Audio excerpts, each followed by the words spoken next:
Sasa ni rasmi kwamba kiongozi mkuu wa Iran Ali Khamenei ameuawa katika shambulio la anga la Israel na Marekani. Televisheni ya taifa Jumapili ilitangaza siku 40 za maombolezo na sikukuu 7 za umma kwa kiongozi huyo mwenye umri wa miaka 86 ambaye amekuwa madarakani tangu mwaka 1989.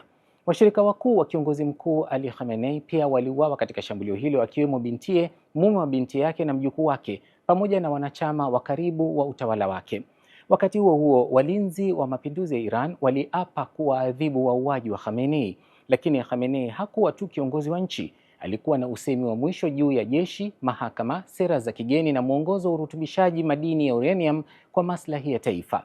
Hivyo ilimfanya kuwa mmoja wa watu wenye ushawishi mkubwa na wenye utata katika Ghuba ya Uajemi. Miongoni mwa malengo makubwa ya Marekani na Israel kuishambulia Iran ilikuwa kuvunja utawala wa Khamenei na baraza lake na kuwataka Wairani wafanye mageuzi ya uongozi wa sera. Tangu kutangazwa kifo chake, mamia ya maelfu ya watu wamejitokeza kumwomboleza kiongozi wao, huku baadhi wakibeba mabango kulaani mauaji yake.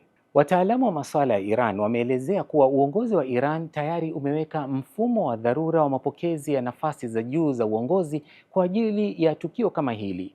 Kwa mujibu wa wachambuzi hao, Iran imepanga warithi wanne kwa kila kiongozi wake. Kwa hiyo suala la ubadilishanaji mamlaka huenda usiwe na athari kubwa ya mara moja. Wakati huo huo, Iran imeapa kufanya mashambulizi ya kulipiza kisasi na tayari kambi kadhaa za kijeshi za Marekani katika nchi za Ghuba kama Qatar, Umoja wa Milki za Kiarabu, Kuwait na hata Bahrain zimeshambuliwa.